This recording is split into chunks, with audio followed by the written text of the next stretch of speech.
History English Urdu tutorial में स्वागत है। मोस्ट वेलकम है बच्चों। आज हम लोग डिस्कस करेंगे हायर सेकेंडरी एग्जामिनेशन 2019 में सब्जेक्ट ज्योग्राफी जो पेपर आया हुआ था 2019 का जो पेपर था, उन तमाम पेपर में आने वाले MCQ और SAQ सवालों को देखेंगे जो आपके एग्ज़ाम के लिए मोस्ट इम्पोर्टेंट है। अगर हमारे चैनल में नए हैं तो सब्सक्राइब बटन दबाना ना भूलिए ताकि आपको सबसे पहले नोटिफिकेशन मिल सके। शेयर भी कर दीजिए। प्रीवियस ईयर्स का हर साल कॉमन सवालात आते रहता है, इसीलिए प्रीवियस ईयर्स का पेपर सॉल्व करके जाना बेहतर होता है, जिसका नतीजा में आपका एग्ज़ाम का रिजल्ट बेहतर हो सकेगा। तो सब्जेक्ट ज्योग्राफी में जितने भी MCQ आया था 2019 में, उन तमाम सवालों को देखेंगे। पहला सवाल जो दिया गया है, the hot water coming out of volcanoes during the time of volcanicity along with magma is known as. तो इसका जवाब होगा option number B, juvenile water. Next जो सवाल है 2 नंबर, The region where inselbergs are found is Kalahari Desert, Gangetic Plain या Deccan Trap region या Amazon River Basin। तो option number A is correct answer, Kalahari desert होगा। Next जो सवाल है, one characteristic feature of equatorial climatic region is. तो पहला option दिया हुआ है dry summer and moist winter, high annual range of temperature, snowfall during winter या कन्वेंशनल रेनफॉल इन आफ्टरनून। तो option number D is correct answer. Next जो सवाल है 4 number, the colour of humus rich soil is reddish, black, ग्री, वाइटिस्ट। तो option जो होगा B और सी is correct answer. Next जो सवाल है, monsoon wind is type of local wind, periodical wind, planetary wind या इरेगुलर वाइंड। तो इसका जवाब होगा ऑप्शन नंबर बी। नेक्स्ट जो सवाल है, the hazard associated with the gravitational force is earthquake, flood या एवोलेंच या फॉरेस्ट फायर। तो option C is correct answer.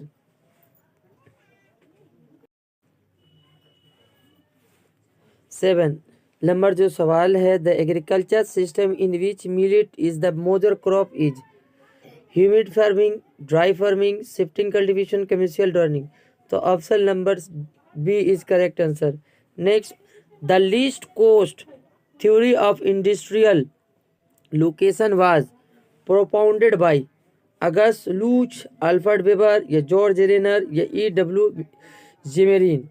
तो option B is correct answer, Alfred weber.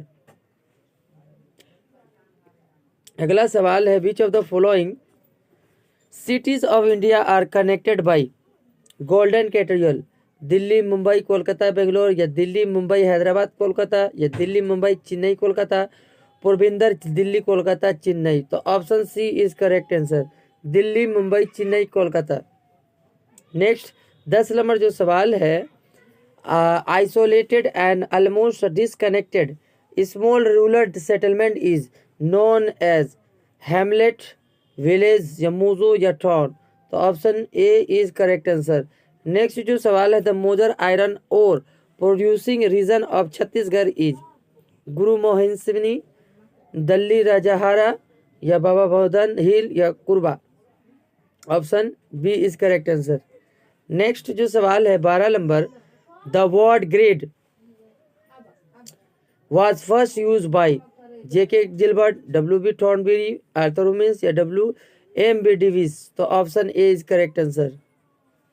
Next, the Great Barrier Reef is found off the coast of USA, off the coast of Asia, off the coast of Australia, off the coast of America, South America. Option C is correct answer. Next सवाल जो है, the soil form by volcanic material is oxisol, ultisol या alfisol या andisol? तो option D is correct answer होगा। अगला जो सवाल है 15 number, the drain pattern which develop on dome shape hill is? तो option C is correct answer. अगला सवाल रेडियल ड्रेंच पैटर्न होगा इसका जवाब। नेक्स्ट जो सवाल है, the name of the climatic region in which biodiversity maximum is? Tropical rain forest climatic region, monsoon climatic region, Mediterranean climatic region या tundra climatic region? तो option A is correct answer. अगला सवाल, the name of free floating hydrophyte is? होगला, lotus, water lily या water हाइरोसिथ? तो option D is correct answer. Next, the father of white revolution is called? Norman Borlaug, Rolando rose, M S Swaminathan, doctor Verghese Kurien? तो option D is correct answer. अगला सवाल है, the first jute mill of India was establish at? Rishra, बेंडिल्स, रामपुर या Titagarh? Option A is correct answer. Next, professional consultation is example of? Statutory economic, quaternary economic, quinary economic activity, none of this? Option C is correct answer. Next,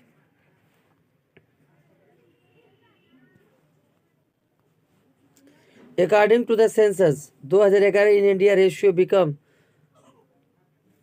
female and male? Option D is correct answer.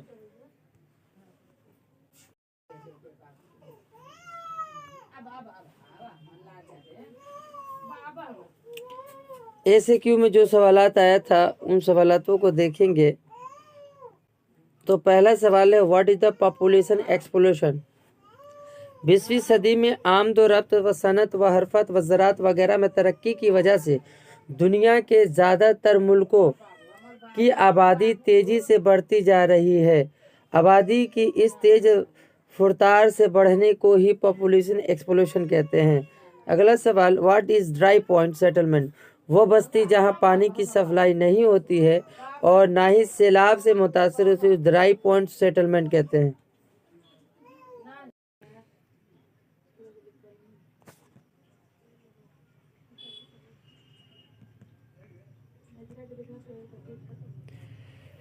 Next सवाल जो है, indicate the two major causes for the recent flood in Kerala? Kerala में हाल ही में आए सैलाब का पहली वजह मानसून के जरिए ज़्यादा बारिश और दूसरी वजह यह है कि तारीख में पहली बार ऐसा हुआ है कि ज़्यादा बारिश की वजह से 54 बांधों को खोल दिया गया। Next, what is mean by soil texture? Soil texture से मुराद है मिट्टी के अज़ा का वह हजम जिससे मिट्टी बनती है। जिस मिट्टी में बारीक जज होते हैं उसे चिकनी मिट्टी कहा जाता है और जिस जज मिट्टी और पतीले होते हैं उसे रेतीली मिट्टी कहते हैं। Next, what is mean by physiological dry soil? Dry soil जो है नमकीन दलदली मिट्टी में जहाँ मिट्टी जिस्मानी तौर पर नम होती है पर उस पर उगे पौधे बड़ी मुश्किल से पानी जब्त करते हैं, तो उसे हम फिजियोलॉजिकल ड्राई सॉइल कहते हैं।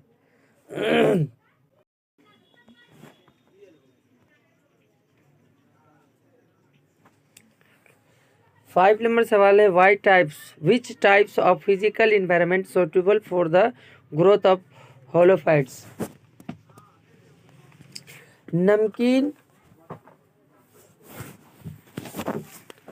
नमकीन मिट्टी वाला दलदली साहिली इलाका और डेल्टाई खित्ते होलोफाइट्स के लिए मुनासिब होती है। Next, mention two effect of global warming? सतह जमीन का दर्जा हरारत बढ़ने की वजह से कुतबी बर्फानी टोपी और ग्लेशियर पिघल रहा है जिससे समुंदर का सतह बढ़ रहा है। 2 नंबर, ग्लोबल वार्मिंग बढ़ने की वजह से बारिश की तकसीम भी मुतासिर होती है। ज़्यादा बर्फबारी और तूफान की वजह से तरसीब की मिकदार बढ़ती है जिससे सैलाब रहनुमा होता है। अगला सवाल जो है, what is mean by dynamic rejuvenation?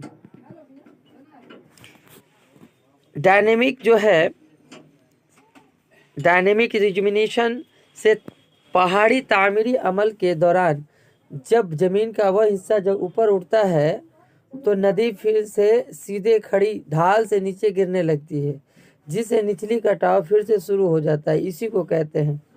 Next, why is the amount of ground water less in desert region? क्योंकि इस इलाके में बारिश बहुत कम होती है। अगला सवाल, व्हाट इज द एक्वाफायर? चट्टान की वह परत जो पानी जब्त करती है, जिससे होकर पानी दाखिल होती है, उसे एक्वाफायर कहते हैं। Define development.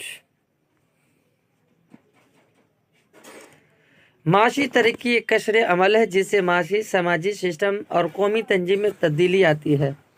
माशी तरक्की के साथ साथ गरीबी और इख्तलाफ भी दूर होती है और गैर मुल्कों पर इन्हिसार कम करना पड़ता है। एक जुमले में कहा जा सकता है कि माशी तरक्की इंसानी तर्ज जिंदगी तरक्की है।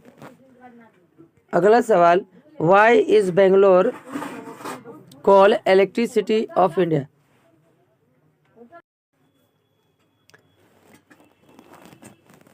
क्योनिक्स के पहला चेयरमैन में रामकृष्ण बलीगर के जरिया बेंगलोर इलेक्ट्रिसिटी शहर के मुतलिक मंसूबा और 1990 के दहाई के वजीर आजम श्री नरसिम्हा रॉय और इस वक्त के वजीर मालियात मनमोहन सिंह की तिजारती पॉलिसी की वजह से गैर मुल्कों से काफ़ी मिकदार में सामानों के आने से इलेक्ट्रिशियन सनत की तरक्की में एक अहम रोल अदा किया। इसके अलावा बेंगलोर में मौसम साफ और आलूदगी से आज़ाद बिजली की सहूलत, बेहतर नकल व हमल के ज़रिए और टेक्निक तालीम के मरकज़ होने की वजह से यहाँ इलेक्ट्रॉनिक सनत की तरक्की काफ़ी ज़्यादा होती है। इसीलिए इसे हिंदुस्तान का इलेक्ट्रॉनिक शहर भी कहा जाता है। 10 नंबर जो सवाल है, what is wet farming? Wet farming इस तरह के काश्तकारी ज़्यादा बारिश वाले इलाकों में की जाती है। ज़्यादा बारिश की वजह से आबादी का खर्च बच जाता है और इसमें पैदावार भी ज़्यादा होती है। आमतौर पर यह काश्तकारी घनी आबादी मुल्कों में की जाती है। Next, define intensity of cropping. Crop intensity gross crop area net sown area का तनासुब होता है, उसे फीसद में जाहिर किया जाता है। अगला सवाल, डिफाइन टेरिटरी इकोनॉमिक एक्टिविटी। ऐसी खदमात जो माशी अमाल को फ़रोग देती है उसे टेरिटरी इकोनॉमिक एक्टिविटी कहते हैं। ऐसी खिदमत बराह रास्त बलवस्ता तौर पर पैदावारी नहीं करते हैं। अगला सवाल, what is x Setu conservation? जब हैवानात व नबातात को इसके रिहायशी मकाम से हटाकर कहीं और महफूज रखा जाए उसे एक सेतु कहते हैं। नेक्स्ट, एक सेतु कंजर्वेशन कहते हैं कहा जाता है। What is jet stream? फिजाए तहती की ऊपरी परत में 12 से 15 किलोमीटर की बुलंदी पर पहुंचने वाली तेज रफ्तार हवा को जेट स्ट्रीम कहते हैं। अगला सवाल, डिफाइन एंटीसीडेंट रिवर। जब किसी इलाके में नदी अपनी वादी को पूरी तरह से हासिल कर लेती है और ज़मीन के अंदरूनी हलचलों की वजह से अगर नदी के बहाव के रास्ते में कोई हिस्सा ऊपर उठने लगता है और नदी के कटाव का काम की रफ्तार इसके इलाके से उठने की रफ्तार से ज़्यादा होती है तो उसका बहाव का रास्ता पहले ही की तरह रह जाता है। उसी को इंसिडेंट रिवर कहते हैं, जैसे गंगा, ब्रह्मपुत्र, सिंध वगैरह। अगला सवाल जो है, व्हाट इज़ टोम्बोलो? समुद्री लहरों की जमाव की वजह से जब समुंदर में वाक़या कोई जजीरा खुश्की से जा मिलता है तो उसे इटली में तंबोलो कहा जाता है।